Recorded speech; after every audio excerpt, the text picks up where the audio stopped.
April. Mr. Metz beside me will open us up with a karakia.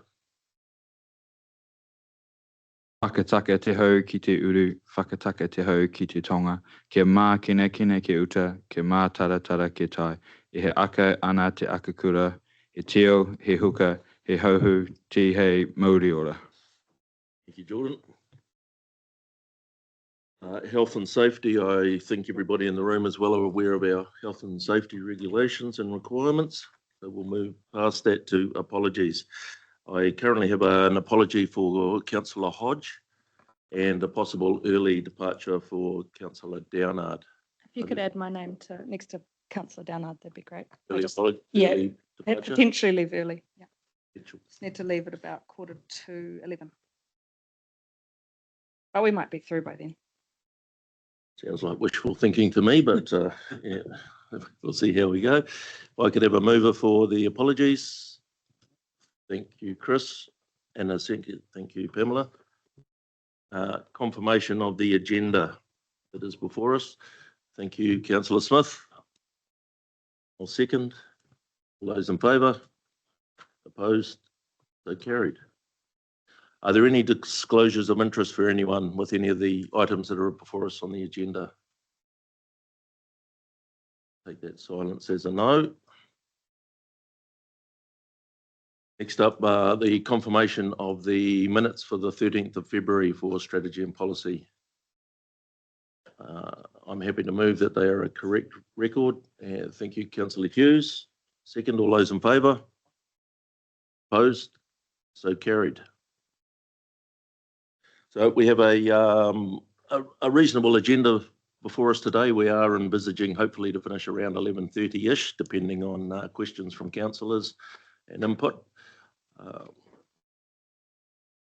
So we have two matters for decision, and then the rest are matters for information. So I'll get Tracy to give us an opening on the first ones up. Thank you, Mr. Chair. So the first one, we've got Annika here from our corporate planning team.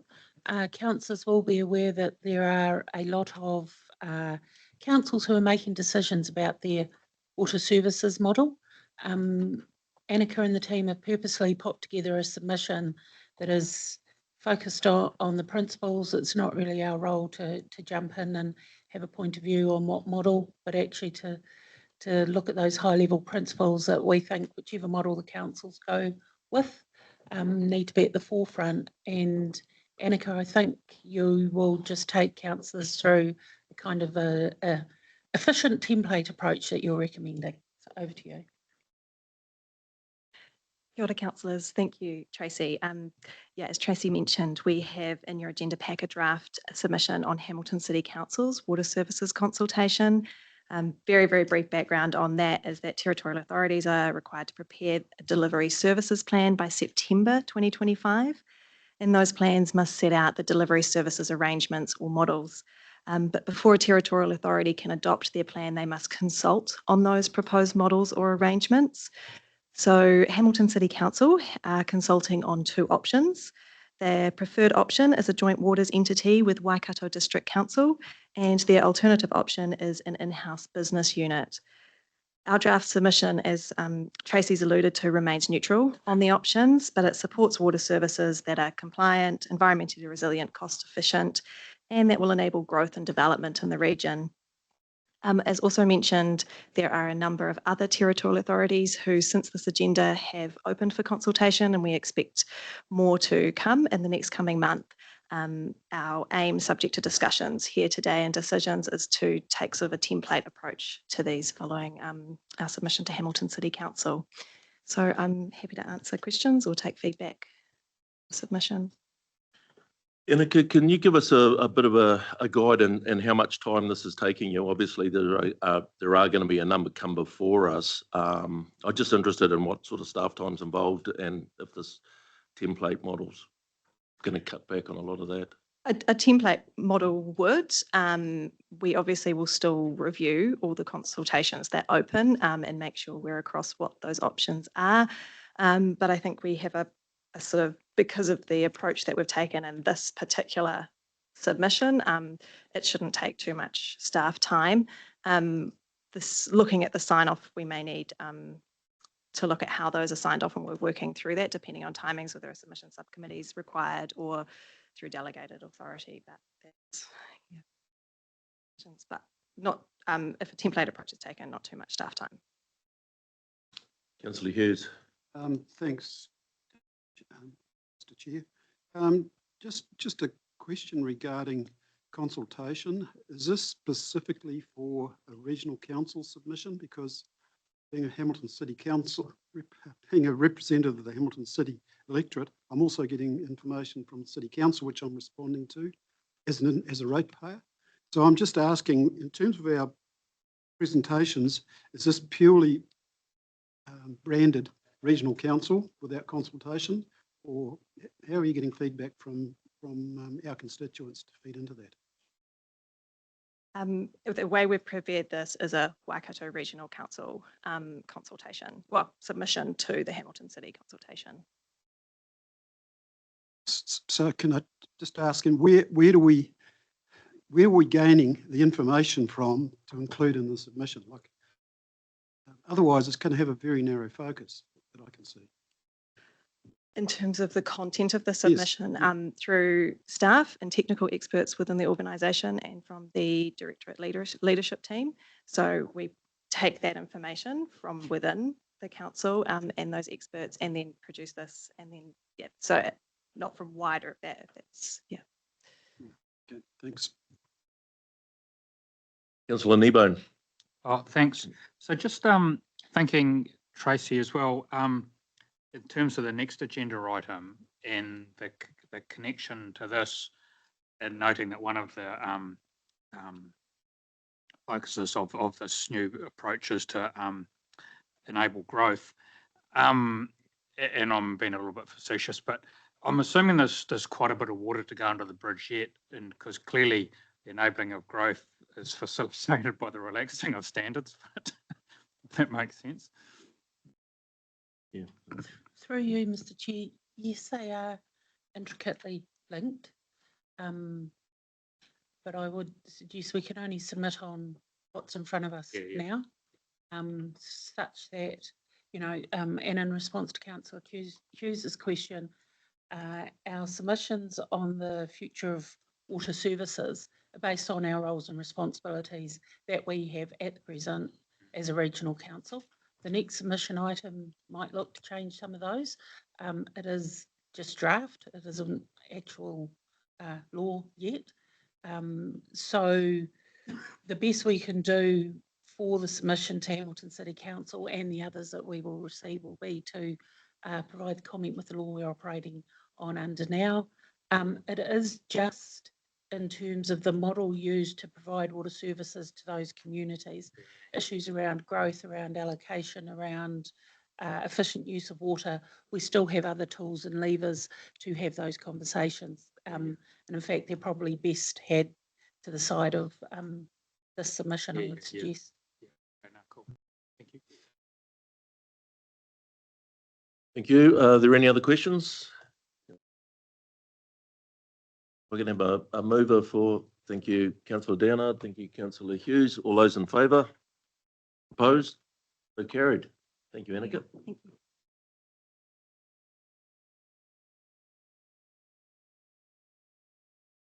So the next item we have before us is the submission on the proposed wastewater environmental performance standards. Obviously, there's quite a lot in our pack for this. It is on page 23, and I think runs through till about page 117. So presenters for this coming forward. Through you, Mr. Chair, just in terms of the facilitation of the submission, we have JP who led that across the organisation, but I would like to say a big thanks to Hugh, Amy and Ed from Rudd, who are our technical experts who have dealt with over the many years this issue, who have intimate knowledge and expertise and probably a few furrow lines in terms of dealing with our point source discharges over many years. This submission, I have to say, is probably one of the best submissions I've seen staff put together in over a decade. She's pretty complex. This issue strikes at the core of what regional councils' roles and responsibilities have been. The conversations have not always been easy conversations, but our staff have always had key outputs in mind. There has been significant investment through many of our wastewater treatment plants, through many of our TAs, through many of our point source discharges over many years to do the right thing, to look after not only our land and our waterways, but also our coastal environment, because ultimately that's where everything ends up. There will need to be, last week we had the State of Our Environment report released, and there's still work to do, obviously, as there always is. So that was our nationwide state of the environment. If rules get relaxed in one part of the system, the slack will need to be taken up by another part. So if we are releasing standards or diminishing standards for point source, then non-point source discharges will need to take up that slack. Unless there is a legislative, I guess, lessening of the standard across the board, and that's really what we wouldn't like to see. We've used some examples in the submission. Some of the submission is deep and technical and way beyond my knowledge. That's why we have the experts here. But we've used some examples such as the Lake Taupo catchment, where $76 million from iwi, from local councils, from the government was invested. These provisions would undermine that, would significantly compromise the gains made, and we just don't think that's smart. There are also, I guess, for me, I am challenged with legislation that potentially could get passed that will ask us to not comply with legislation, and that's not a position that I want to put this council in. And that would be a risk that I'd identify to our Risk and Assurance Committee, and probably will be on the next agenda item. I'm not scaremongering, I'm just saying that's a reality, because we'll wait to see how it pans out, and the smart folk down in Crown Law Office might be able to assist the government to not put us in that position. So it is a comprehensive submission. It's pretty dense, councillors, in terms of a lot of information. Not a 5-minute read, but hopefully you've got some good questions that'll test the team. And over to you, JP. So just before you get underway, JP, there is a lot of information in there. Do you want to take questions as you work your way through, or do you want to get sort of an opening statement out first and then questions at the end?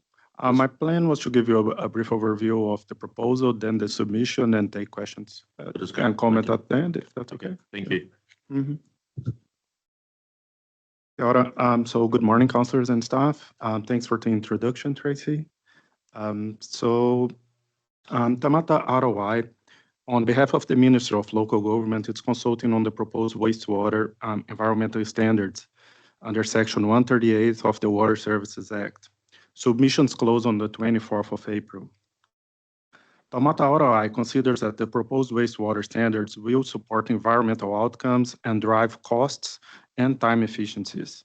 The discussion document proposed an initial set of wastewater standards for discharges to land and water, arrangements for applying biosolids to land, and managing overflows and bypasses.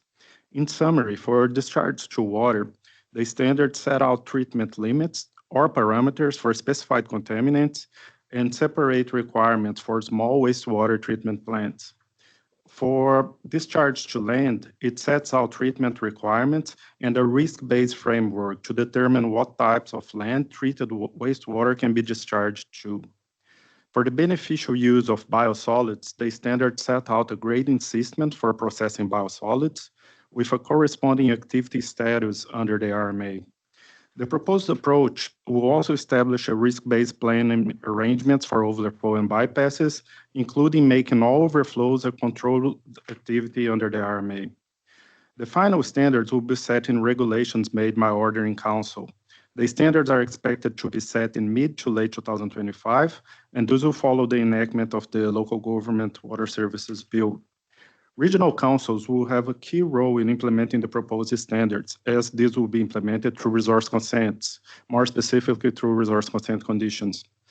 However, the proposed standards will prevent the council from imposing consent conditions that are more or less restrictive than the standards, and consent would be granted for 35 years.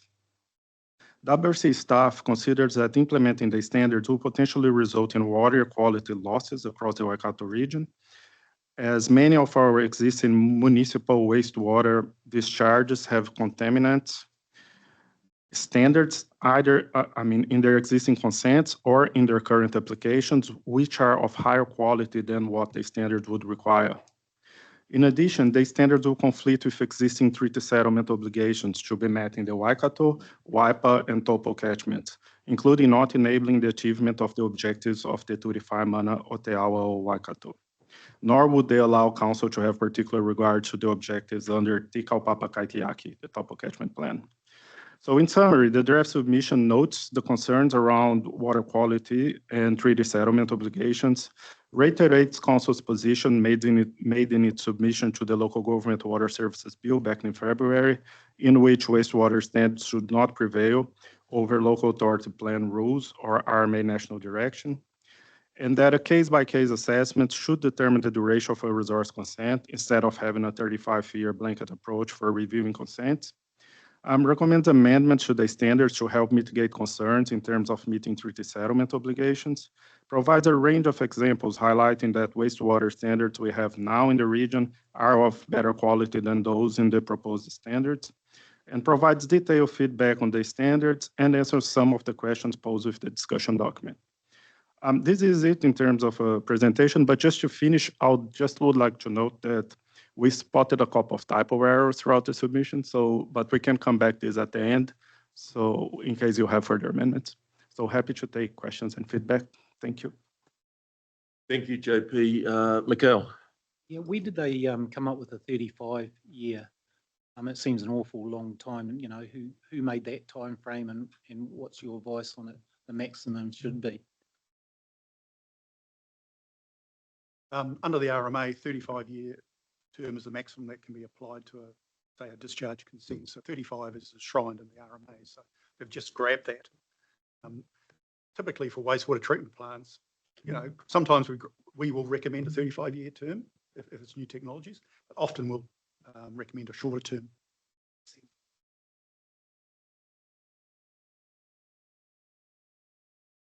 Thank you. Noel. I'm concerned, and maybe I've missed it, but PC1, that has standards that are going to be applied, and I'm anticipating that they are going to be applied by the Environment Court. And if you, I note at page 8, I think, submission point 8, you've mentioned the issues about the treaty settlements. I don't think you've stressed highly enough the incompatibility with the standards. If they're reduced in the urban areas, that the rural community through PC1 in particular and the like, I don't think you've spelled it out sufficiently, straight between the eyes. You're asking the rural community, which you as a government are supposed to be making, less complicated for them, more complicated, more oppressive than the urban communities. You cannot do that to the community out there. The farming community will not cover for the towns. We're sick of that. And I say that as a farmer, as a councillor. The inequity of standards, there's a number of things I mentioned earlier to other colleagues, but that to me needs to be spelled out a lot stronger, the inadequacy of the standards in the two, and just not on. Thank you. Maybe I've got it wrong, but that's the way I've read this. Is there a particular piece of wording or something you want inserted?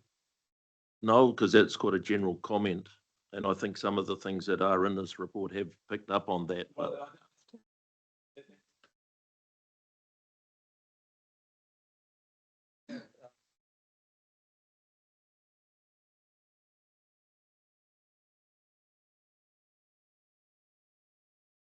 Such as. And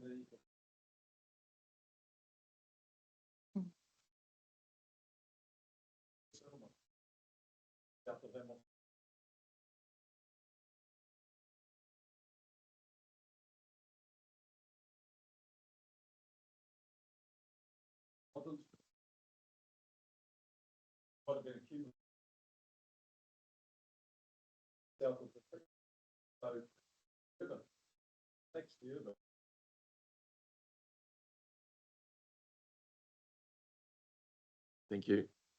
Chris? Thanks, Chair. Just a couple of points.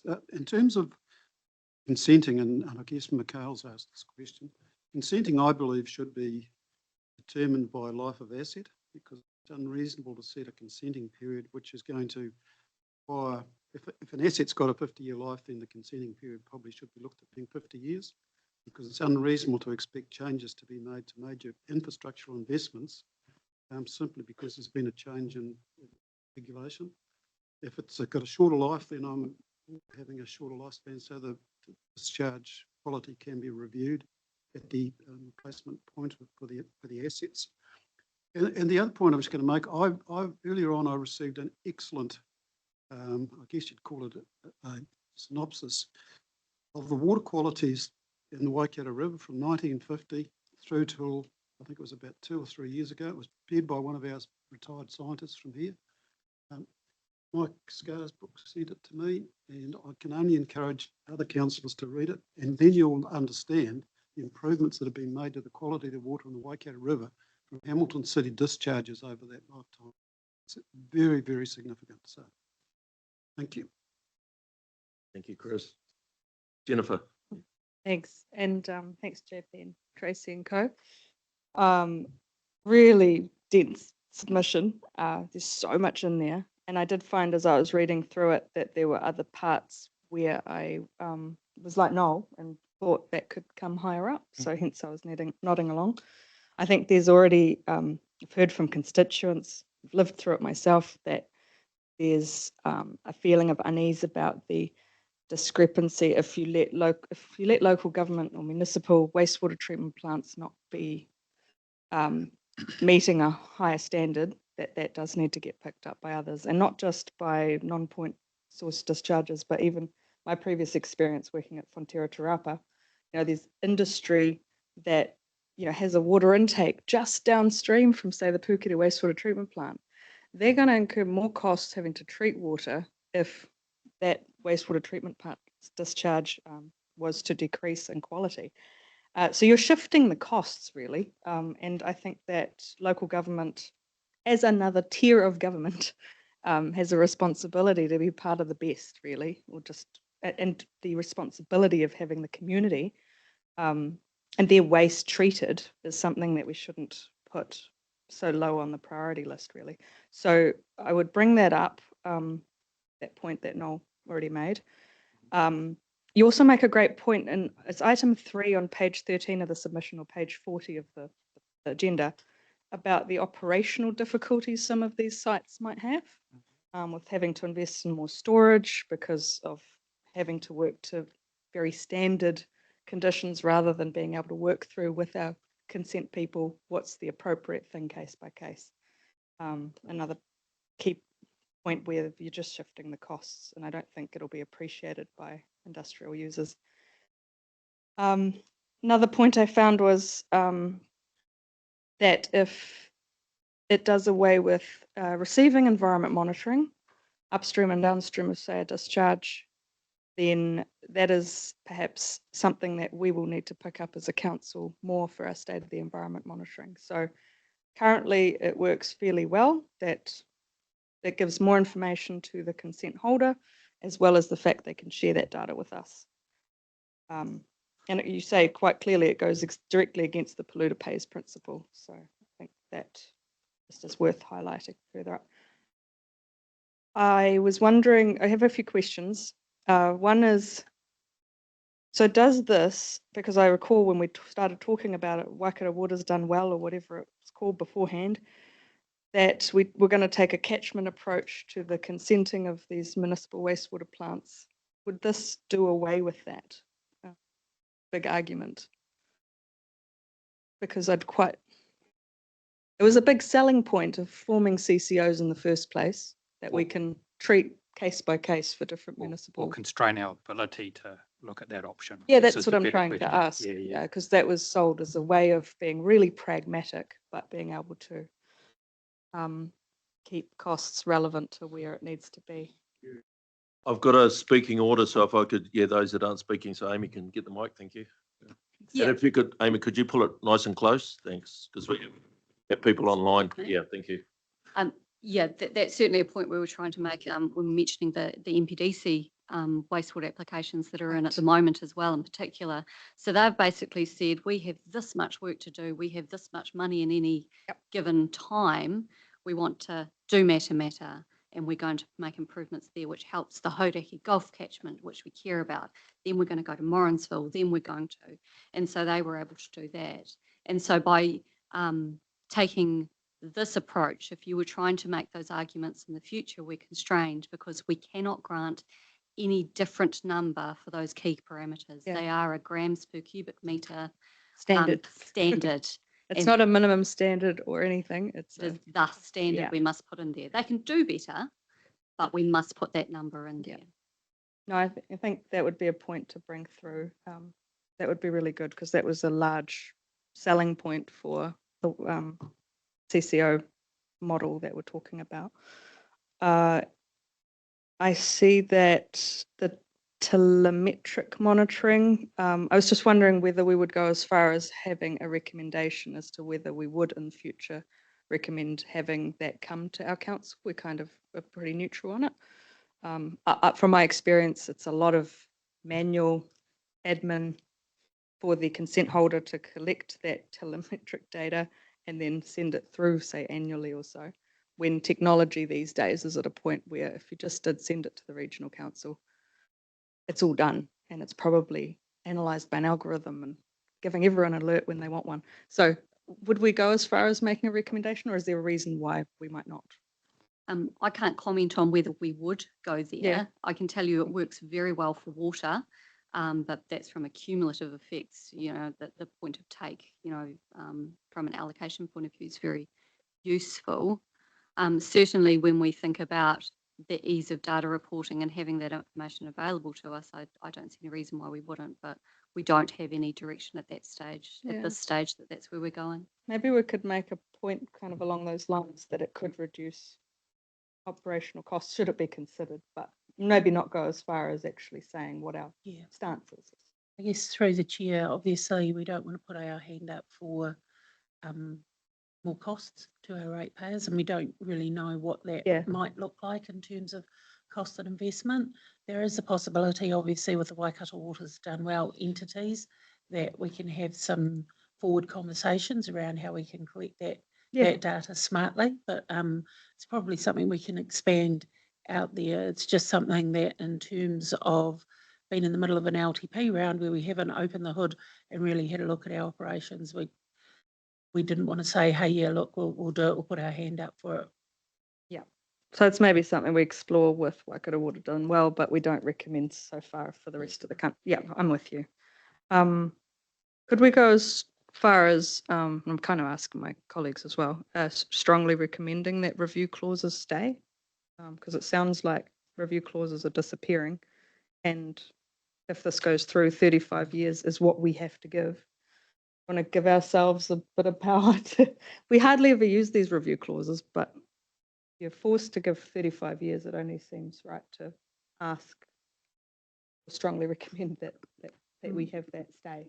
My suggestion is that the two go hand in hand.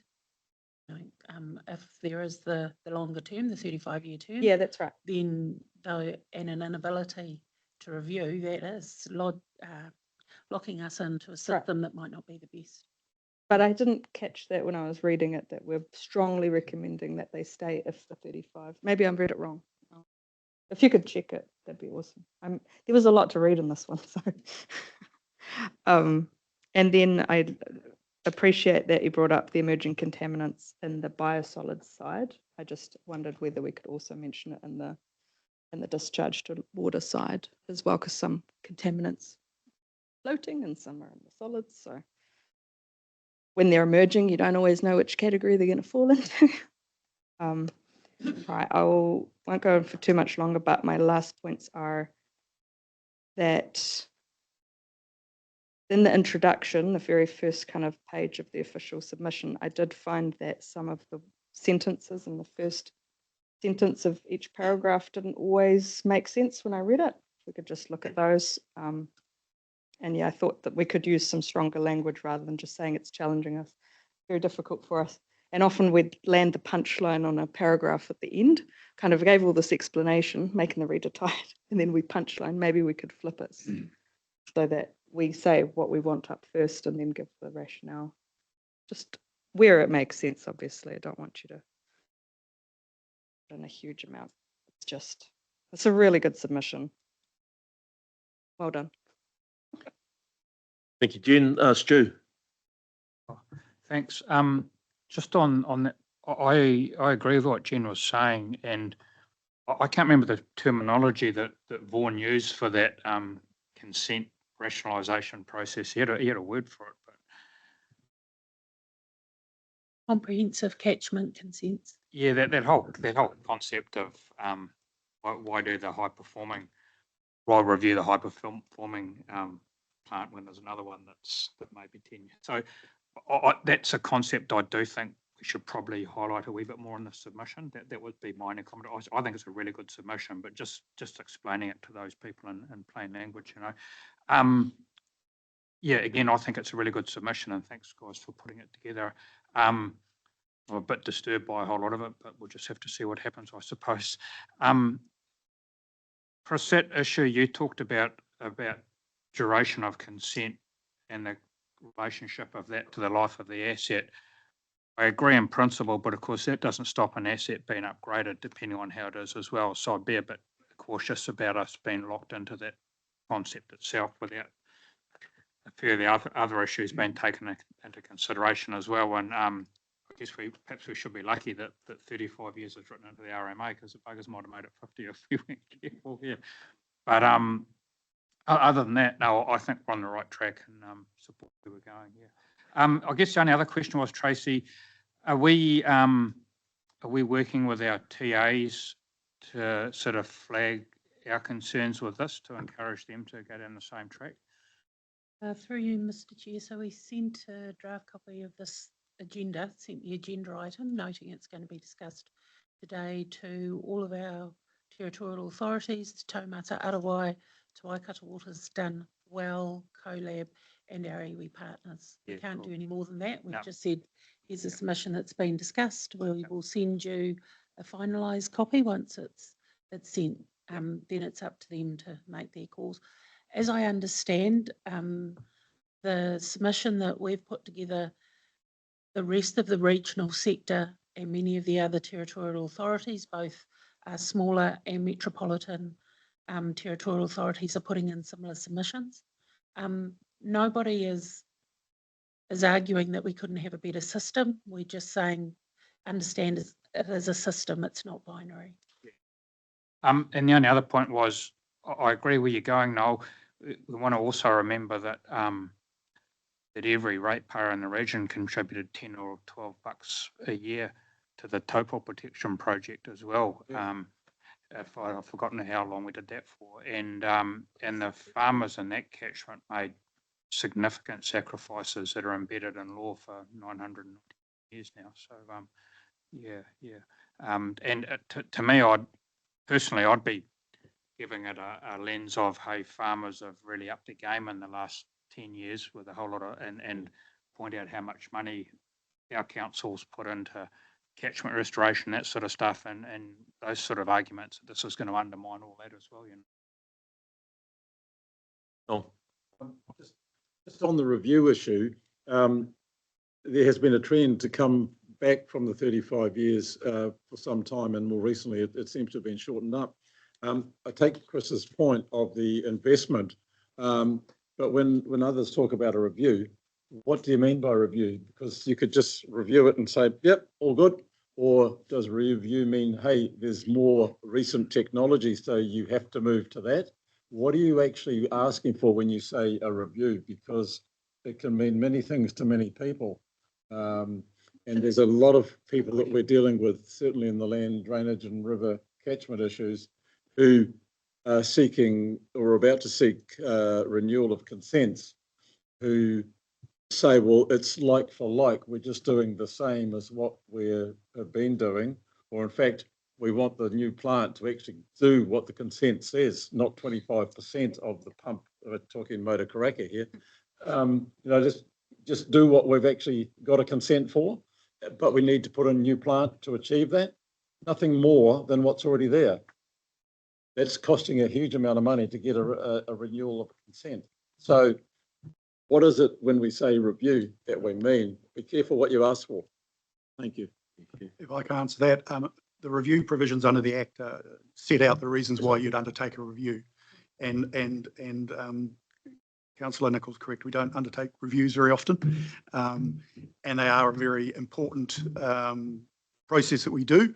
And it's really where a consent holder is not compliant, not performing well, not doing what they're meant to be doing, then we would instigate a review. And we would formally notify them that we were going to undertake a review, and we would enter into dialogue with them and actually set out for them, why they're not, discuss their non-compliances, and hopefully they'll look at steps they can do to improve their compliance standard.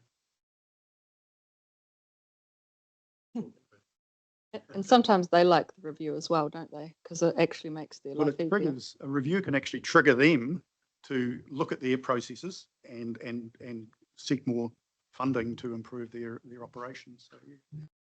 Thank you, Hugh. Ben? Yeah, just trying to find the rationale behind this. I mean, Tamati Arawai is designed to actually improve water qualities around the place. Is it because other areas in New Zealand are facing significant costs from wastewater upgrades that are going to impact on rates and everything else? And so, I mean, is the Waikato in a better position than other areas?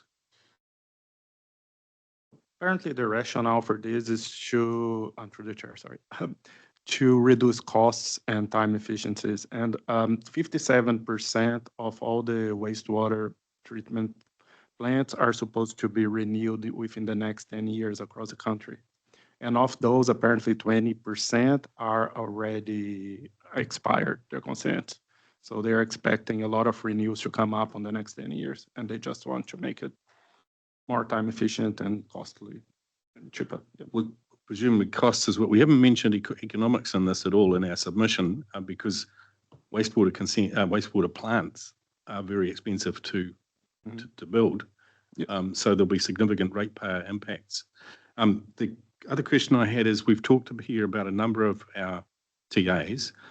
Are there any of our smaller TAs that are facing wastewater upgrades that will have significant impacts?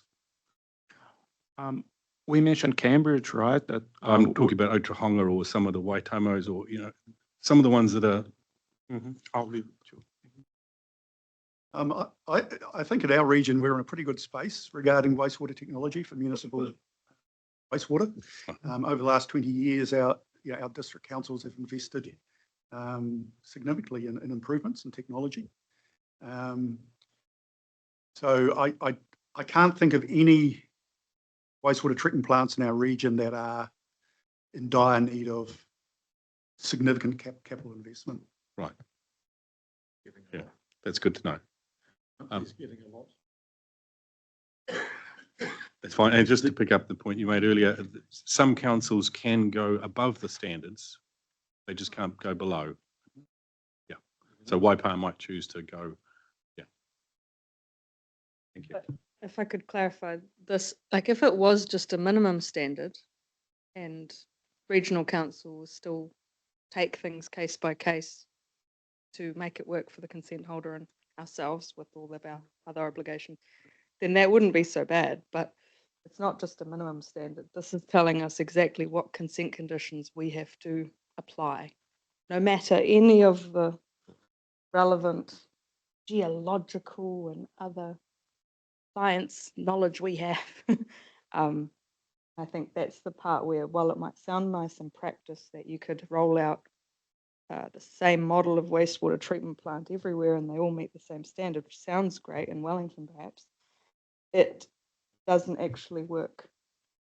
Yeah, and so if it was a minimum standard, I wouldn't have so much of an issue with this proposal, but this is it.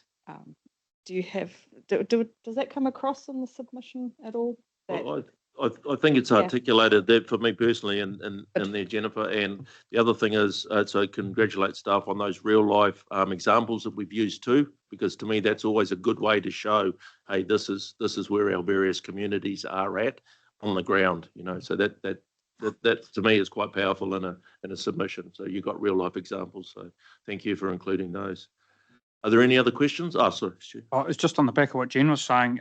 Need to remember that it was actually the Taupo community that initiated that project, Ben. So, you know, if a community decides they want a higher standard for their lake, Taupo, for example, this effectively shackles them from doing that, you know, which is, it's pretty rank, hey? Through you, Mr. Chair, it's not only the Taupo community, it's also some of our coastal communities that, you know, in a certain chair's constituency, we've had some people there identify standards that they're willing and not willing to accept. Yep. I guess from our perspective, this is a blunt instrument to something that's very complex, because if you set a standard and that is it, the slack needs to be made up somewhere else. You know, we've got evidence that says we're doing really well in some areas, and I don't think we can, you know, we can't discount that significant investment that our landowners and our ratepayers have made in the last 20 years. You know, we've seen the evidence from the report that Bill Van put together for Waitomo and Otorohanga and just what we've done there. But, you know, if there is only one instrument to use with only one standard, it doesn't let the community have the conversations they want to have. It doesn't take account of Te Ture Whaimana, and it puts more impetus and responsibility on regional councils to come up with solutions, which will be more difficult conversations. You just reminded me of one other part I had. The provisions in here that provide for small communities because economic reasons, rationale to have lower standards, are they as imposing in terms of limits as what they are for the bigger ones? Does that make sense? And where I'm going there is the likes of Kawhia. And we've heard through the coastal plan process quite a lot because they're in desperate need of some sort of reticulated system there, which is going to be really challenging financially. What will they be prevented from doing that under these rules with the provisions that are there for small communities?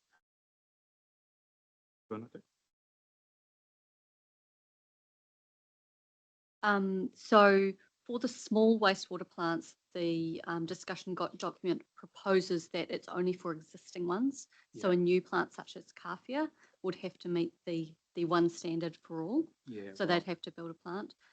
They've indicated to us that there's going to be some preferred solution type. If you build this plant, then you will be able to meet these standards. Therefore, your consenting pathway will be easier. There'll be more access to operational pieces of equipment. You know, the guy down the road's operating the same one, so that they're talking about building in some redundancies there. For the existing small wastewater plants, they haven't given us any indication of what those numbers are yet. They've just said they'd like to build it in. But as per our submission, we do that on a case by case. We look at the best practical option. We look at affordability. We weigh and balance, and that's the same with duration as well. Thank you. Oh, if there are no other questions, which it doesn't look, I'll just get Tracy to go back through those points that we've picked up on, so which will probably bring us to number 3 on our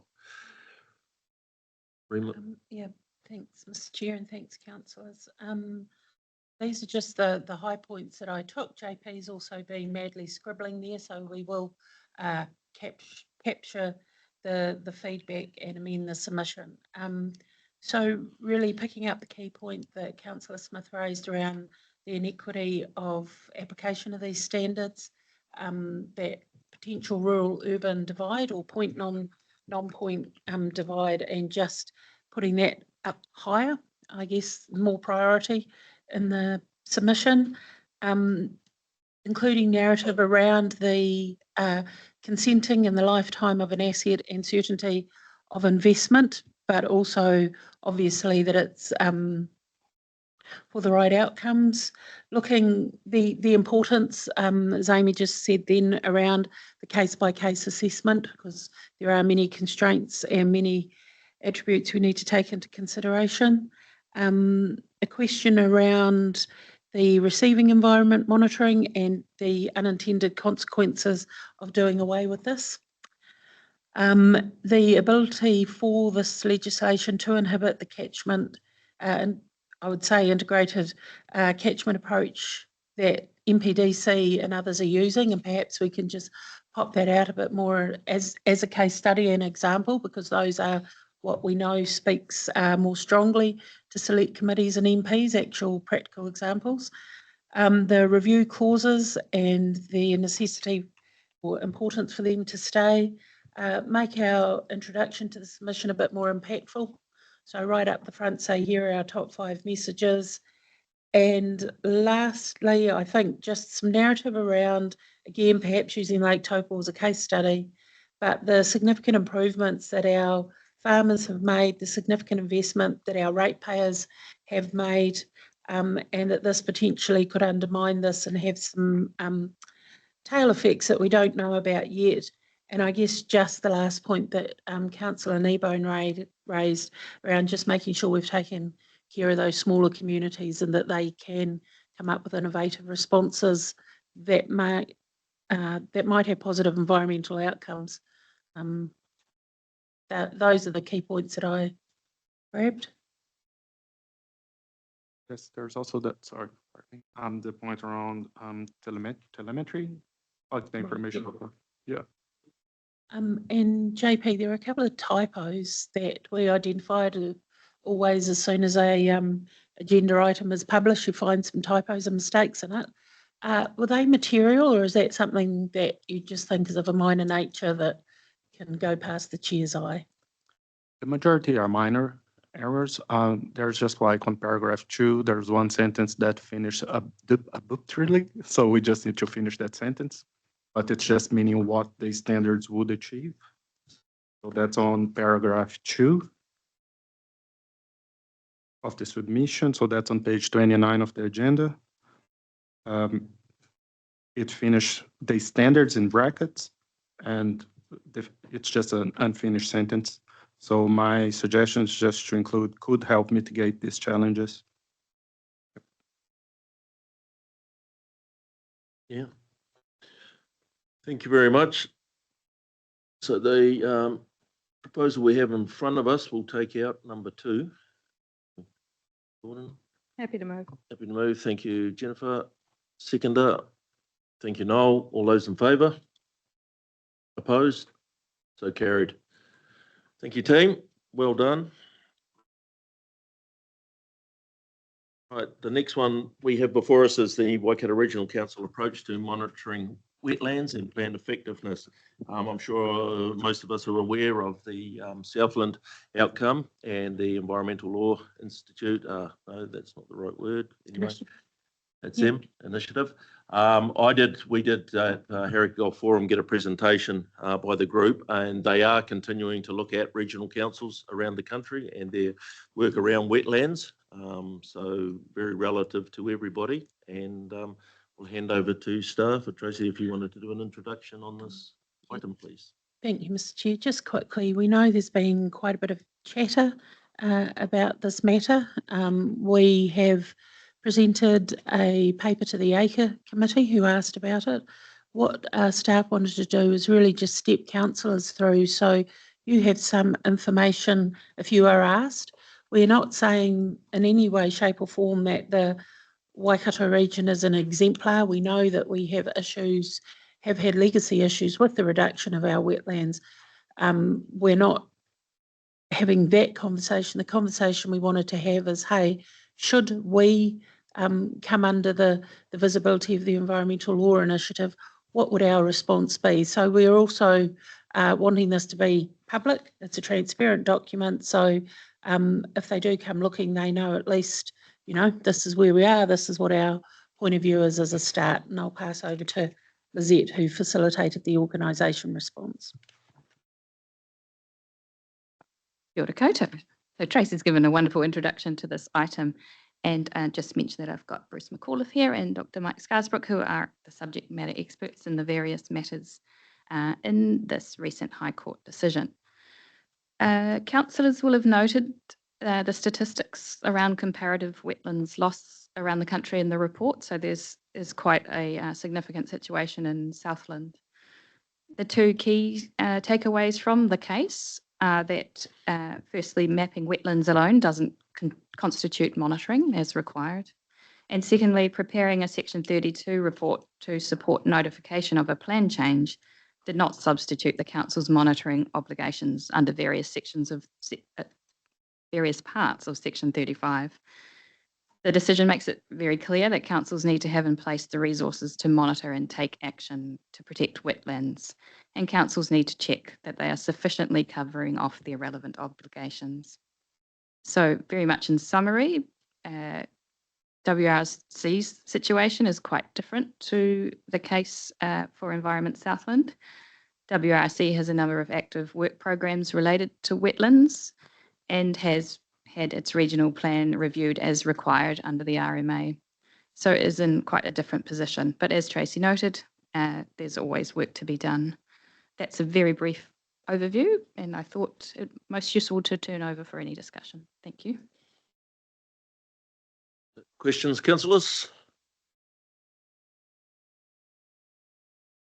We're obviously all very happy with the current situation, which is fantastic to see.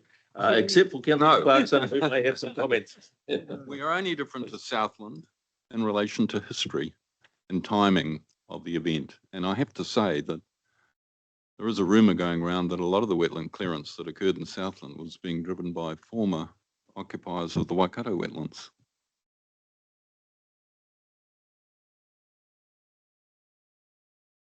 Thank you, councillor. No, sorry. Read the report and I stood back and I said to myself, are we,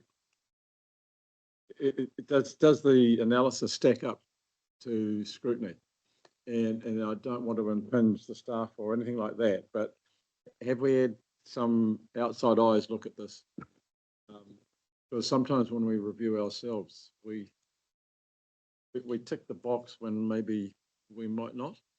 And I'm just, I would be happier if this was reviewed externally so that we've got greater teeth. Then someone, you self-review yourself, and you know, there's a natural inclination not be as hard. And I'm not, I don't know, I've read the report, but I don't know what the scoring really was. So I'm sure it looks like I'm not most people have the integrity of the staff. Yeah, I'm just wanting to show that if you've got an independent, okay, that this is what somebody else says. Through you, Mr. Chair, I fully accept what Councillor Smith's saying, and you know, if we are always fond of the independent review here, we don't shy away from it. I guess the purpose of this item was just to give councillors some confidence that should they hear any chatter, should you hear, hey, how would Waikato Regional Council stack up? This is to give you a preliminary indication of, we think what we've done over the last 10 years, 5 years, in the last LTP particularly, would stack up. We have not, and I wouldn't be recommending getting an independent review of everything we do in regard to wetlands, because that would cost a significant amount of money, and every time there was a court decision about it, how regional councils fulfilled their function, we don't go out and say, crikey, how have we stacked up?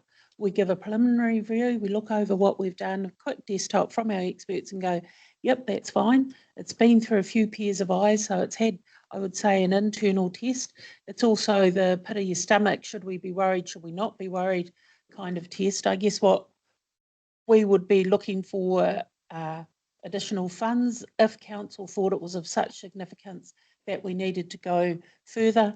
I'd rather spend the money on protecting the wetlands than things. I'm also very mindful of our biodiversity business case that just went through our last LTP, where wetlands monitoring was prioritised, where council swung in behind and said, we want to do more. So I understand. I think it's a risk. We've kind of said we don't think it is a significant risk. If council thought it was, then that is a direction we'd look at getting someone externally. But at the moment, I don't think it's of such magnitude that I'd recommend an independent. And look, I accept that. The issue for me is we do nothing, and if they come knocking on our door, there doesn't appear to be any penalty in this decision in Southland. So, hey, you're not doing the job, do the job. It's about, my paraphrasing of it is, you've been caught short, get on and do it properly. That's about as much, and I may be underselling it, but that's probably the worst case scenario that, so it is worth a risk, but I just make the point that sometimes we do need to get ourselves looked at. Thank you. Yeah, Mike, please. Yeah, thanks through you, Chair, and to Noel's question.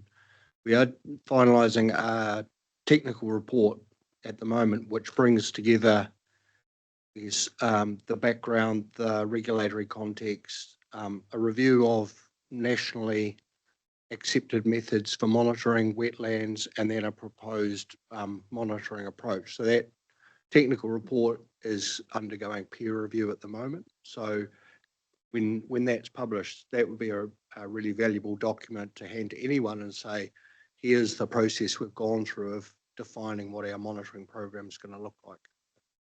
That gives you the confidence. Yeah, thank you, Mike. Chris. Yeah, thanks, Mr. Chair. Look, thank you, Tracy, for that explanation and taking a pragmatic approach to this. Just reading through this, the process that's being followed seems to be pretty detailed as far as I'm concerned. And that chart on page 120 certainly read numbers. It's pretty obvious that the Regional Council is doing its job and that we don't have the degradation that was experienced down in Southland. So, yeah, I've got confidence in the team to delivering on those numbers and reporting on them appropriately. So, thanks, Mike, for that follow-up that you are actually getting a peer review on the documentation. Thanks. Stu. Well, thanks, and thanks for that, guys. Just one question: how confident are you in us having a handle on all the little wetlands that we know farmers sneakily in and hop in and put the digger through? But I mean, the bigger they are, of course, the easier they are to notice that they've gone.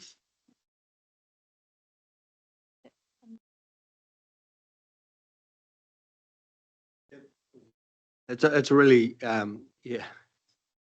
interesting question, because it came up in Plan Change 1 and the Environment Court a lot, which was just when you go down to something 0.05 hectares or larger, that's 500 square meters. It's not very large, and actually when our estimates of the numbers of wetlands when you get down to that size that exist in the region is in the 1,000 plus. So there's compared to what we know of the larger wetlands, a body of wetlands which we're only just starting to recognise through our mapping work, and that obviously greatly increases the number of potential wetlands we have to then monitor and protect, because that's what the NPS-FM requires, that they be protected. So those really small wetlands, particularly often in gullies and hill country, we're going to have to be more vigilant around clearance through remote sensing, aerial photography, all that sort of thing, plus education about how valuable they are. Yeah. Jennifer. Following up on that, is that something you would expect to see come through in future? I'm mindful of the last long-term plan and this long-term plan have made those improvements. But what you were just saying about focusing on the little ones, that's something we could expect to see come through in future? Because it's kind of been an issue. We do focus on the big stuff more. Yeah, I also think through you, Mr. Chair, it's what are the tools in our toolkit? Because as Mike just finished on around education, we know with farm environment plans and those tools that are coming through, we might not be the best people to actually have those conversations with some some people in those smaller wetlands, of which they do go into the tens of thousands throughout the region. There might be a better way of asking people to manage them. Whereas we know our investment in wetlands monitoring and our wetlands work, we have doubled the number of people. We've got 2, not 1 anymore. And we've got a program which we've never had before. So that for me is showing movement, is showing a positive trajectory. Yeah. That still has to be prioritised against all the other roles and responsibilities. So, you know, we're moving along the trajectory.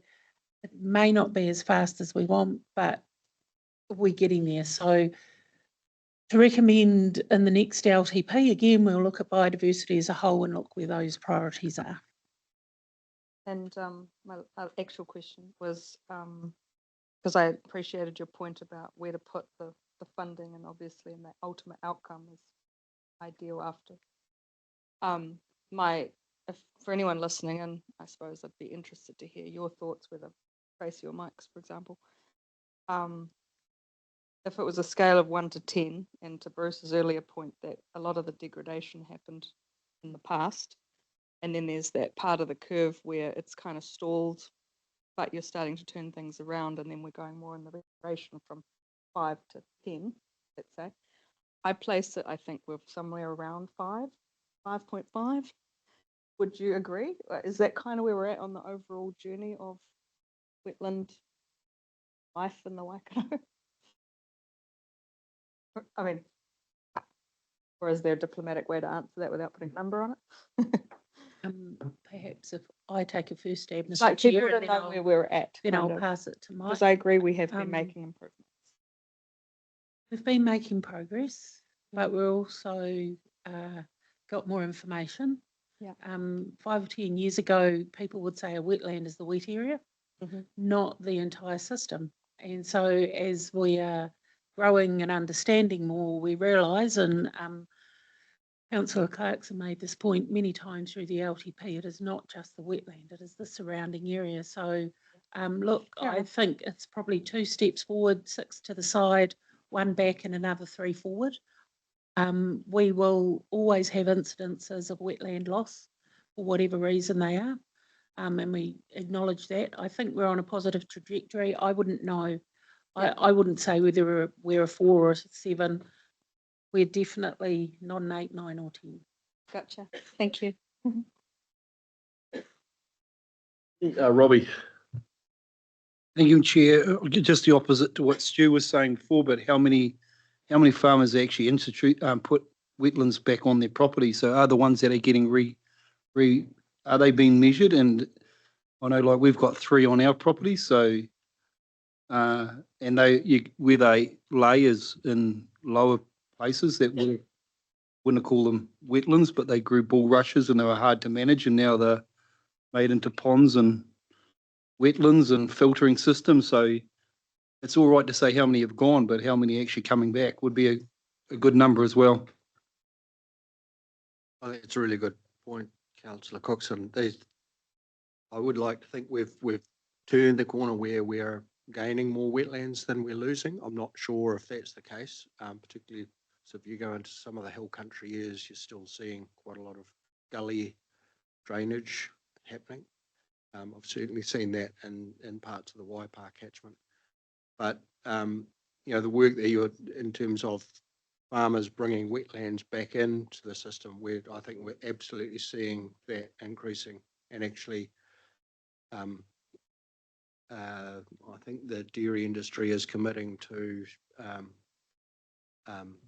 a significant increase in wetland area and supporting farmers to do that. I know there's a lot of really good examples of those wetlands coming back into the system, but I'm not sure if we're on the positive side of the ledger yet. Yeah, even just the regeneration of Karakia forest down the Piako.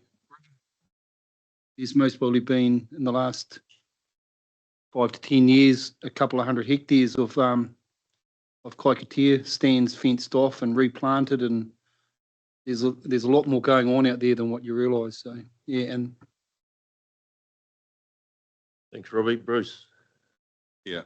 Well, I made a flippant comment before. I'm now going to elaborate in a more serious way. Because actually, first to address Noel's question about risk, I agree that we are way less risk in terms of the sort of case that in Southland, and that is because of historical reasons. The Southland case was based on recent loss, and I say like in the last couple of decades, and we are at a completely different state in the curve because of our past historical drainage and clearance of wetlands. So I also wanted to comment on, I think we did get a presentation on some of this in a workshop from our two young staff. And the point I want to make is that the tools we have available now are way better than they used to be. So, you know, we're talking about LiDAR and the most amazing imagery. When I first did wetland surveys 35, 45 years ago, we were given a black and white aerial photo in some cases where the scale was worse than 100,000, and we were asked to delineate and map wetlands. And I look at the resource that's available now for answering the question that Stu rightfully posed. I think we have the amazing tools now to be doing some of this at catchment scale. And while we may not be able to deal with the whole region at once, we can still do some prioritization around how we approach this problem and focus on critical catchments where the risk is high.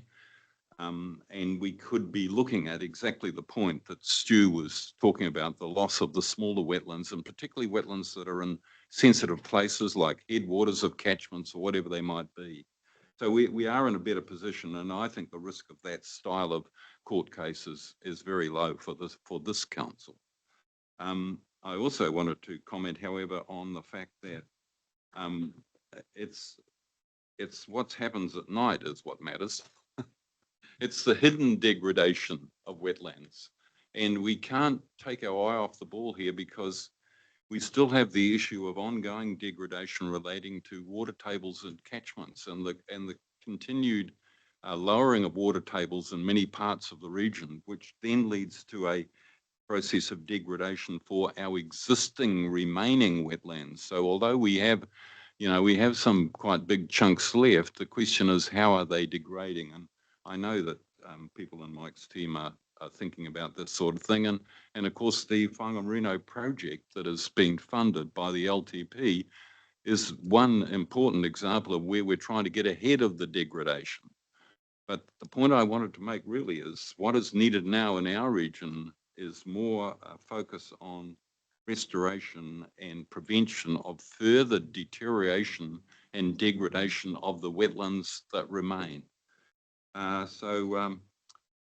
And then the point that Robbie made is a good point about wetland creation, although I do think we need to be a little bit careful about what we're calling wetland. Wetland is a very broad and generic term, and a farm pond doesn't really do the job in terms of restoring catchments at a regional scale. So I think we need to be, I agree, we should be recording where wetlands are being created and seeing where the ledger is in relation to new creation of wetlands. But I suspect that the rate of degradation that is occurring in some of our larger wetlands is more than offsetting what we're gaining. So I still think we are losing ground, I would say. So I think the risk is low for this region because of the things I've just outlined. Thank you, Bruce. Any more questions before we receive this report? Maybe, thank you, Councillor Downer. Seconded by, thank you, Councillor Nicol. All those in favour? Opposed? So carried.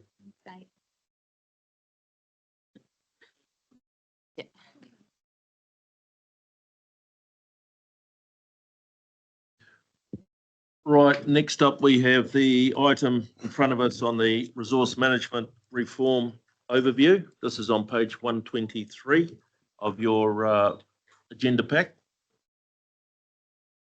So through you, Mr. Chair, so end of March, we had some release of some information from government around RM reform. What we wanted to do is just put it together for you. Lizette has a couple of slides and I have a couple of slides. We will circulate the slides as a bit of a cheat sheet and key messages.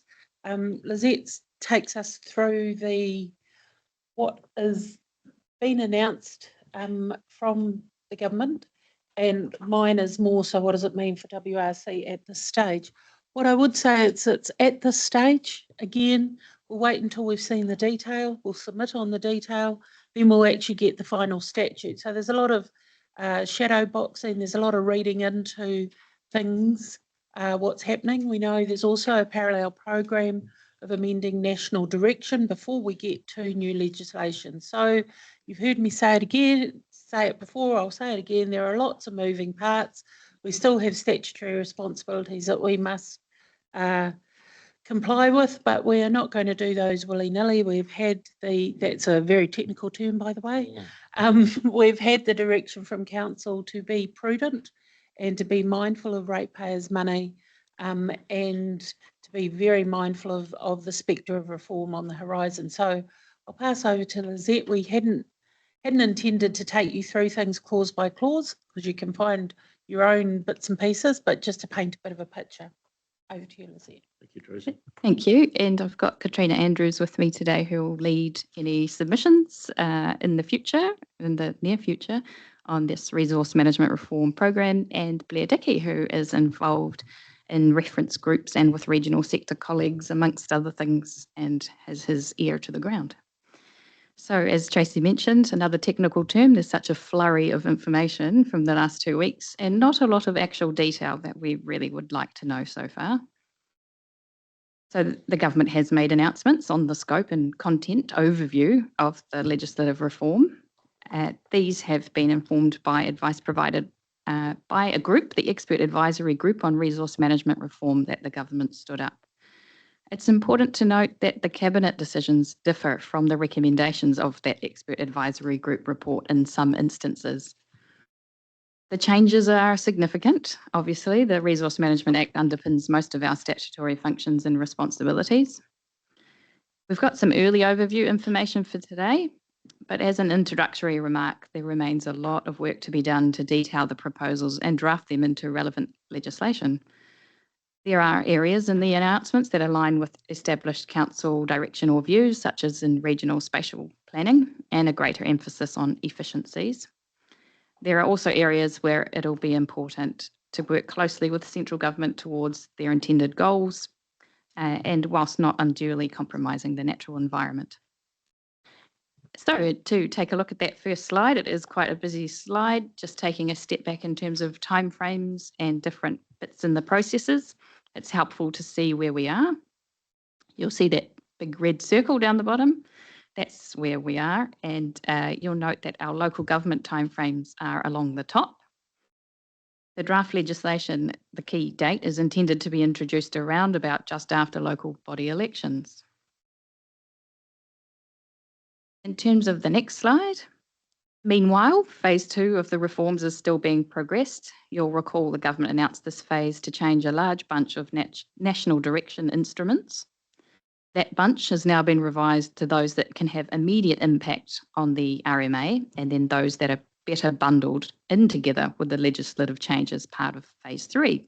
So phase 2 there will include fresh water changes, primary sector changes, infrastructure and housing changes, and I use the word rumoured to be out for consultation in May, as we've heard a few different dates, but we believe it's May, June that we will see these drafts. Fresh water obviously remains an urgent focus. And the changes overall in this phase will impact consenting and compliance functions. Looking at phase 3 there on the right, the national directions will include an NPS on Papakāinga, historical heritage, highly productive land, Indigenous biodiversity, and a New Zealand coastal policy statement, and is to be consulted on later into 2025, this year. We don't have the exact timeframe. And these tend to impact our planning program more. We take a look at the next slide. This is a very colourful overview of what's intended by the new legislation in phase 3. As I mentioned earlier, the Expert Advisory Group provided their report. Cabinet adopted many of their recommendations, but also a couple not. Some recommendations are to be addressed in parallel, and that includes what's called institutional change. So it's noted that the door is open on whether compliance monitoring enforcement goes to a separate agency or not. More work is needed to investigate what's most effective and efficient in that area. It's also unknown whether environmental monitoring will go with that agency or not. It's mentioned as being in scope, and the timing for that is unknown because it's been pulled out of this phase 3 of legislation change. The key announcement, obviously, though, is that there'll be 2 new acts, and those are there on that slide.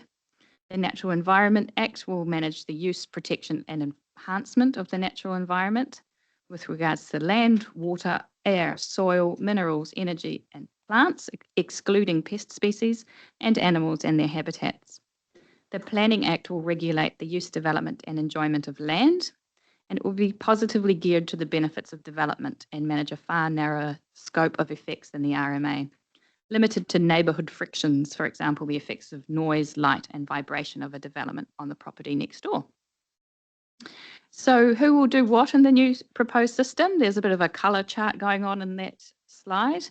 There will be a single plan for each region, and that's to be jointly developed by regional councils and territorial authorities, as will the spatial plan chapter of this combined plan for the region.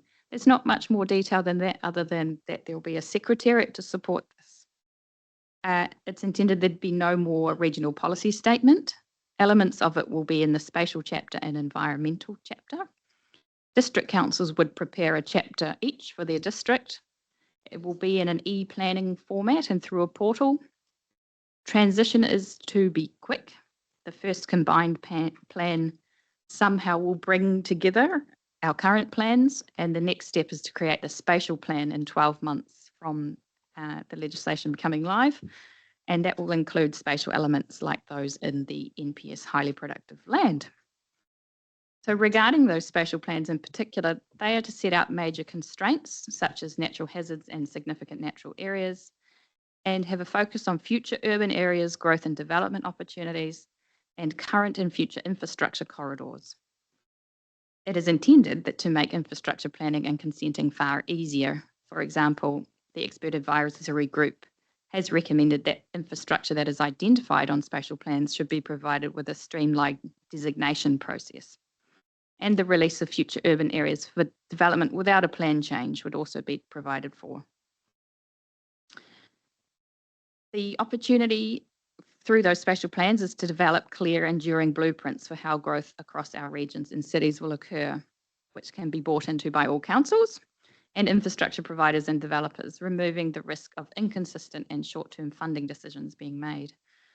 The plan would be a critical planning document and would take some time to formulate, as there will be competing interests seeking priority. It will include the coastal marine area. It will have sufficient regulatory planning weight. We are to use existing governance or new Local Government Act committees. There is some flexibility there, and it is to be supported by a secretariat. And it should integrate the 2 acts and provide direction for the parts of the plan under each. So it's got quite a large role. Excellent, Judy. Here is a simpler, less rainbow-coloured slide that just gives those 2 acts beside one another in parallel, and then how they are to inform the 1 plan per region. So over the next few months, the detailed policy work is to be undertaken by the government agencies to implement Cabinet's decisions. As part of this process, agencies will be consulting with us and local government, iwi and key stakeholders to provide advice to ministers. We don't have a full sense yet of MFE's intended work program. They're still coming to us for targeted feedback. They're looking for good examples, any cost benefit analyses, how to resolve implementation challenges. So there are definitely opportunities for us to work with them. And they're developing a roadmap for implementation. The regional sector is looking to really discuss this with MFE there. And in terms of next steps for WRC, Tracy's going to take a look through this one. Yeah, so I've just got a couple of slides here, councillors. This is building on a presentation, that slide that I gave you in early December last year, as we're getting more and more information about when things are happening. So for me, it was important to put this in the context of our local government elections that are coming up, and also our annual plans and LTPs, because if there is significant change, then that will go through the entire organisation.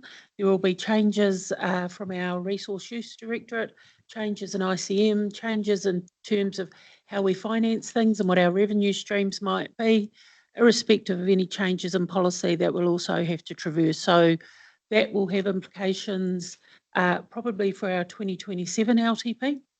But it's important you're aware of that. The other important thing that I just wanted to highlight was the second to last line there.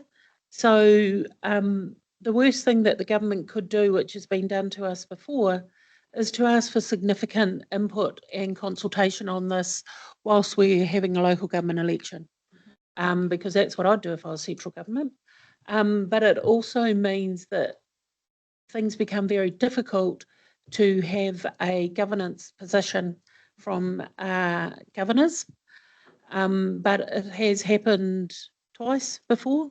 So I'm just wanting to say, be aware of this. There may be new faces around the table that we will be talking to about this, and people who will be, as you all have been, on different journeys of understanding our roles and responsibilities under the RMA and what we need to do. So without having a firm date, and as Lizette said, rumours, word on the street is that the dates keep getting changed. If that date coincides with when we don't have a elected members entity to take the submission to, then we will base it on previous directions that we've had from council. The last thing is in terms of our regional spatial strategy and project. Again, this is something that council supported through the LTP. It is ongoing. We do have a project plan, but again, we will have some signals that come through the legislation that we will need to be cognizant of. In terms of my reading, and this is just the world according to Tracy, there's good direction in the cabinet paper, and I take on board what Lizette said. It is the minute of the cabinet paper that is providing the direction. The expert advisory group report is a great report, but this is what cabinet has taken that direction from. There is a good amount kept from previous legislative review. So from the Strategic Planning Act, Spatial Planning Act, sorry, and the National Natural and Built Environment legislation that we had in 2023. There's a good amount of that. Whatever happens with this review, I really hope we're not sitting here this time next year after with the new government saying we're going to turf it out and put something else back in. So I'm really hoping the government gets across our support for the majority of things. What has been really useful is that the focus has been on those areas that the National Party signalled in their response to the Spatial Planning Act and MBA in the foreword to that bill. And a lot of the things in there we actually submitted on in support. Poor process, uncertainty, increased bureaucracy, loss of local democracy. We talked to you at length about regional planning committees. That hasn't been mentioned yet. Costs and extended time frames and diminution of property rights. So these are all things that the National Party had signalled. So they're not new to us. We're not scared by them. How they're going to work, and the devil is in the detail. And again, I will wait to see what Crown Law Office magics up. The rationalisation of complexity is good, but the rhetoric that I've heard is we're going to make more things a permitted activity. Now that's awesome, but somebody will still need to monitor those. So is it just shifting where that investment needs to be? We'll wait to see in the detail, but you know, efficiency is a good thing. The sequencing of changes and the transition provisions, this iteration of RM review has signalled that the pace will be swifter than the last. So the last one, the government had said will be between 5 and 10 years. This government has said they want to see it within 5 years. Now that's cool, but there is no link to the funding and financing required to make that happen. And this is my key gripe that I've got. There is nothing linking to our roles and responsibilities that are funded through our ratepayers, not through central government. And if central government is anticipating that we will make this all happen within 5 years, then there's going to be some challenging decisions around funding that or choosing not to do it. So funding or financing I've not seen, and to be fair, didn't see a hell of a lot of that in the previous legislation under the previous government either. That is the piece of the jigsaw that nobody's ready to take on. And until we've got that and align, because the spatial plans are an alignment of infrastructure investment, and that's central and local government, but there's no mention of our infrastructure strategy in the Local Government Act. There's no mention of our funding tools. We only have the ability to rate. We can't at this stage raise any other funding. There is also government signal that there will be an E-plan and one IT system. I don't know if you're aware, but IT systems are not cheap and they don't take 5 minutes. So again, I'm anticipating that that is something that will be centrally funded by the taxpayer. If it's by our ratepayer, there's a different conversation. So for me, that funding and financing piece is key. Lastly, in the cabinet paper, there is a direction that has been provided to, well, the cabinet invited, which I thought was cute, invited the Minister of RM Reform and Minister of Local Government to report back to the Select Committee by July with an update on whether local government reforms should be progressed as a consequence of changes to the resource management system. That is a fairly clear direction. From what I understand, the ministers have been sent away to come back well in advance of July to have some preliminary thinking around that. So that is a lot for government to get done this training if they're looking to do that. But for me, the key one is that second to last bullet point. We will keep you posted, and we will likely, councillors, start using councillors' email alerts as the information comes out. We haven't to date because there's so much coming out that there isn't one general cogent picture of what's happening when. As soon as we get that, and each of us and many of us have sat in on different briefings and we're yet to get one version of the truth. Thank you very much for that overview, Tracy, and councillors. I'd just like you to note that this is high level. The devil is in the detail, of which we don't have in front of us. So if we could just keep questions, obviously, with that thought in mind. Yeah, obviously questions around that national compliance and what that would look like, compensation, etc. As Tracy's noted. So speaking of, I have Jen up first. What a cool presentation, guys. The memo didn't say that this was going to be so interesting.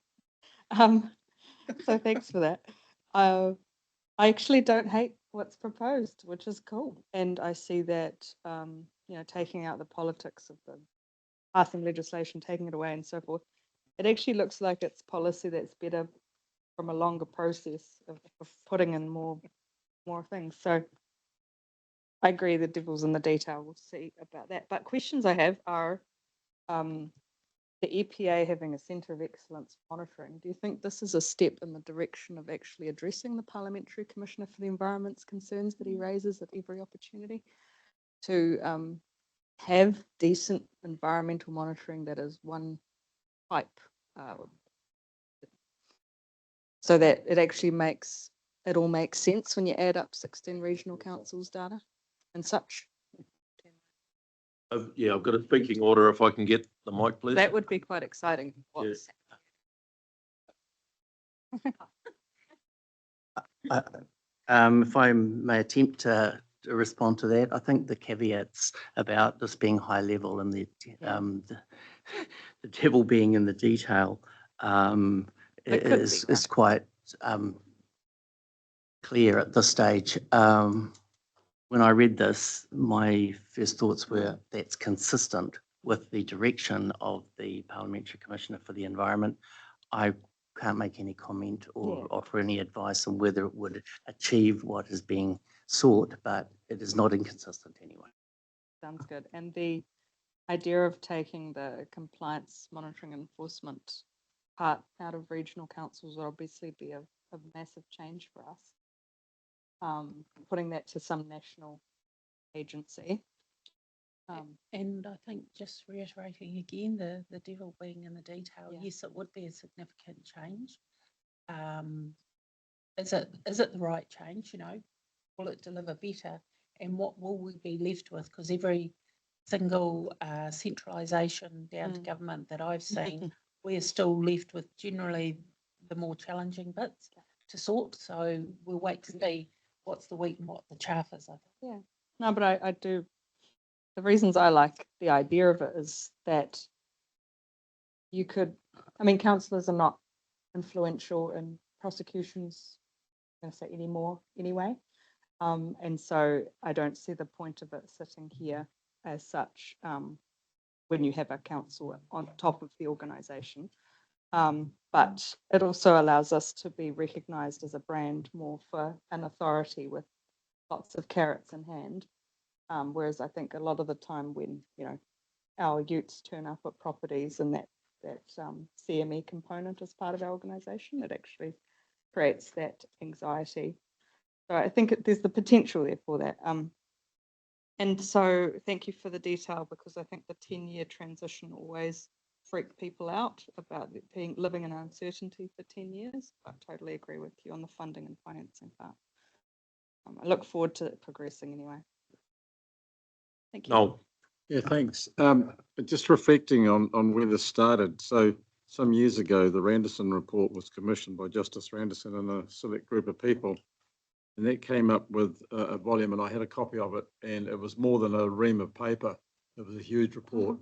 So Labor came up with 3X, or Labor Coalition came up with 3X. Now we've got 2X by National.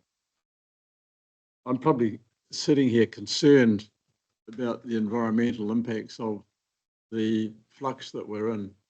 And so I think you've probably stolen my words, Tracy, but I was really concerned about the need for agreement in the House, because as you rightly pointed out, we'll be back here in 3 years' time if we're still sitting at the table with another go at, you know, is it 1X or 4X or what X? And so we need to get this embedded in agreement across Parliament. And, you know, I did write a comment down here, the left and the right and the crazies in between.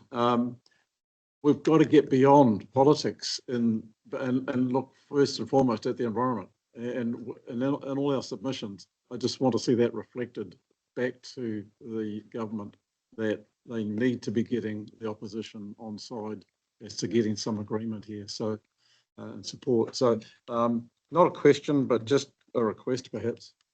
Through you, Mr. Chair, I think what's really important is the regional sector through Te Uru Kahika and local government NZ is saying we don't want to cycle through this every 3 years.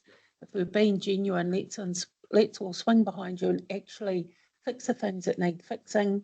There'll be some things we don't agree with, but if we can at least get the majority of it fixed, because we don't want to waste everybody's time every 3 years doing this. So let's do it now. So the sector's actually been amazingly proactive in saying, here's some things that we think we can help you with, government.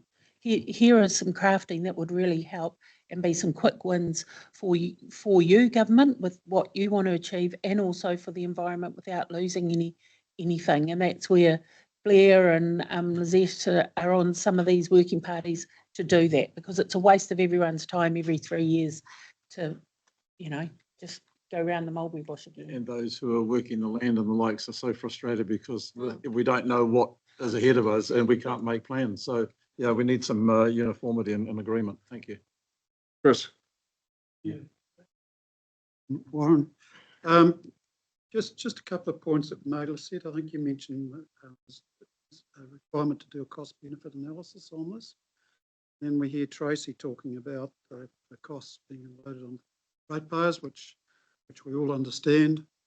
Answer to Noel's question, the objective of this legislation is to make things easier and more efficient moving forward. So can't see why anybody would want to move away from that as an objective. Just if I understand things correctly, we're going to be talking with the other territorial authorities and the Hamilton City Council in terms of joint submissions on this, or is that incorrect? It's always something we can consider, though we do tend to create our own standalone submissions and share those with our territorial authorities and share points where we do have things in common. Thanks. The reason for asking that is that I see in the cost benefit analysis, maybe there is some room for you to be innovative and start suggesting a consolidation of activities within those various parties, because I think that's what is driving some of this. There is a need for consolidation. We've got silos of people operating at the moment in their own particular areas. And if those activities can be consolidated and we've got one group reporting, it seems to me that there can be some significant cost savings and efficiencies generated out of that. So yeah, that's my observations. Thanks. Stu? No, thank you. Good report. Although I've got to say, I'm struggling not to be a little bit sarcastic, and I'm looking at paragraph 14 where it says the system will be based on the economic concept of externalities. The ag sector's conveniently ignored that for the last 150 years, and then it, on the second paragraph, next one down, 15, it talks about resumption land use is enabled unless there is a significant enough impact, and I don't know who on earth is going to interpret the word significant, but it's that this whole concept of property rights, and even in the urban sector, with at what point does someone's right to build a high building impose on the neighbour's right to have a view out of their window because their house is already there, and we saw that blow up a little bit a couple of years ago with the housing intensification stuff. So sort of going to be fascinating to see how this pans out over time, but Again, the devil's in the detail. well, yeah, I'm not convinced there is the straightforward solution that they're kind of suggesting it is. I absolutely agree with the concept that could be a lot less complicated than it is, but I'm not quite so sure it's as easy as what they're making it sound. Yeah, I think that's a fair comment. There is an ability to rationalise. I mean, I know we've heard we've got 14,000 zones here. They only have 3 in Japan. Both Miffy and I have worked in the New South Wales approach where, you know, you don't need a separate residential zone in Otorohanga to Matamata to Patararu, you know. So there is an ability to do that. I am intrigued and ever hopeful that externalities and private property rights can be managed. I'm yet to see it. Because a lot of what is done is not necessarily for people to do what they want to do on their land, but what they don't want the neighbours to do on their land next to them. That's the reality. But there is also a lot of some of that noise that I think could be taken out of the system, and you know is more urban planning, more so than resource management. We'll see what kind of crack they have at it. Many have tried, many have failed. The issue is planning and what people want to do on their land does have inherent conflict. It's just the process to manage through that I'm ever hopeful will be smartened up. We've seen, it was brought up before, the Southland dairy craze, you know, the Canterbury one, our own one with the Forester farm. Every time it's too late you can't fix it, but it's, and you know, and it all happened in the Dust Bowl in the States as well, and we just never learn, and I fear that this is going to be another one of those. I hope it's not, but. Ben? Yeah, 2 things. One, could we just go back to the timing slide? That one? Yeah, I just wanted to ask Tracy, it looks like under the parliamentary process one, the new legislation gets passed in the 3rd quarter. So it gets passed, it goes through 1, 2, and right to first to second to third stage. So it's sitting there for the new council, basically. And you're saying it will take 10 years from there to implement, or is it immediately kicking in? So part of the work program that is indicated in the cabinet note is those bits that will be, and there are always transitional provisions, but those bits that will be turned on day one, and what we will have a lead in to implement. Sorry, when I talked about the 10 years, the previous government with their changes had anticipated it would take 10 years plus to implement. This government has said, no, we can do things a lot faster. Now, they seem to be able to do that. They haven't given us the tools yet to do that. They've given us the tools to go and engage with our community, get the feedback, make decisions. So they are looking at least a 5-year maximum implementation timeframe. And so that includes everybody who has a consent having certainty. That includes policy making, and that includes another technical term, smushing all the district plans together and developing a spatial plan without any funding allocated to councils to achieve that at the moment, because we haven't seen it. But it's something that would definitely colour the 2027 LTP across the entire organisation, not just policy, across our consenting, our monitoring, and also council is our biggest consent holder.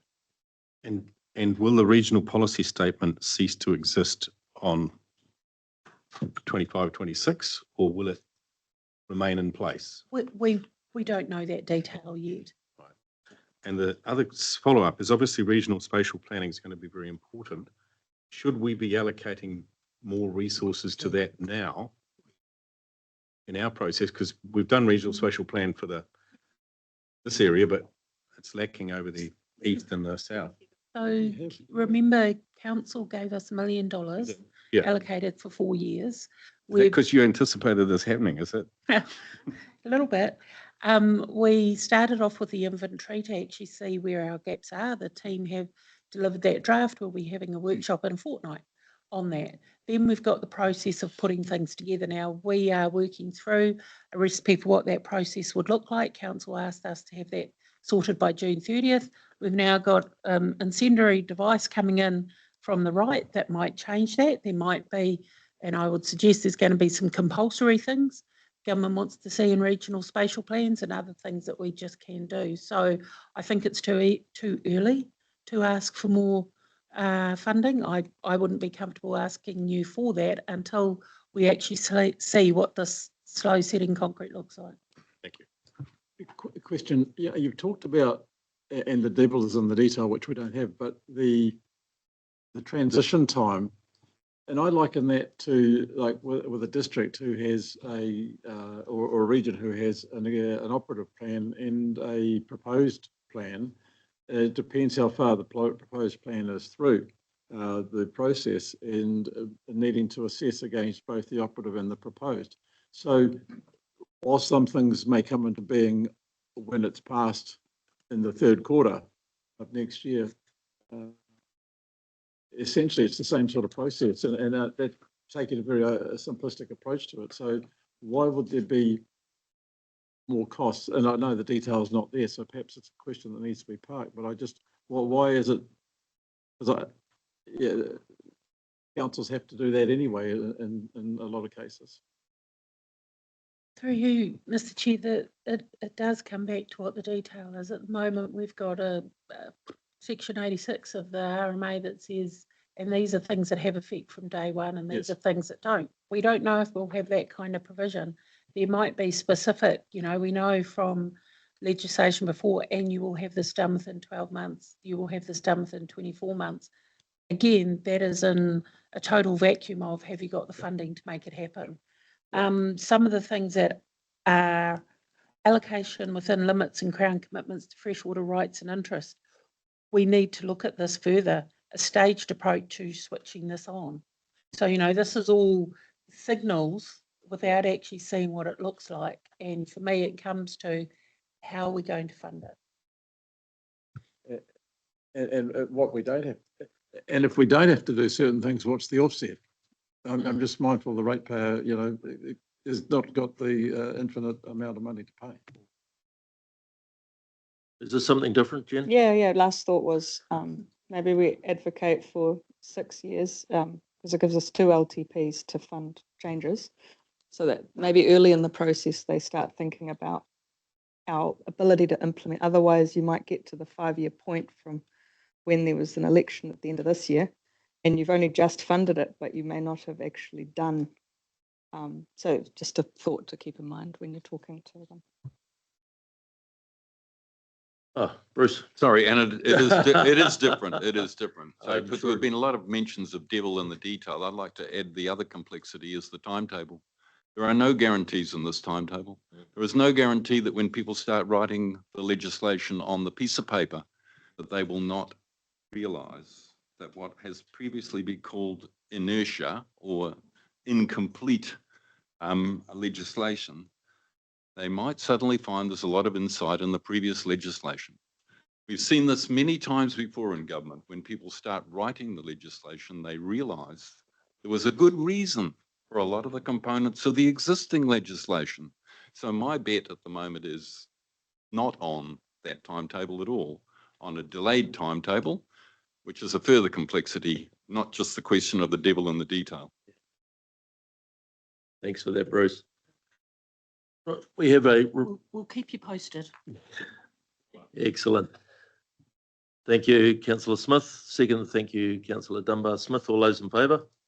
Opposed? So carried. We'll just quickly take a 10-minute break now. So I'll adjourn for 10 minutes. Clyde Online will be back in 10 minutes. Please keep it to a sharp 10 minutes because I will kick off. And Not a fuzzy team. yeah, and 11:20. Thanks for that.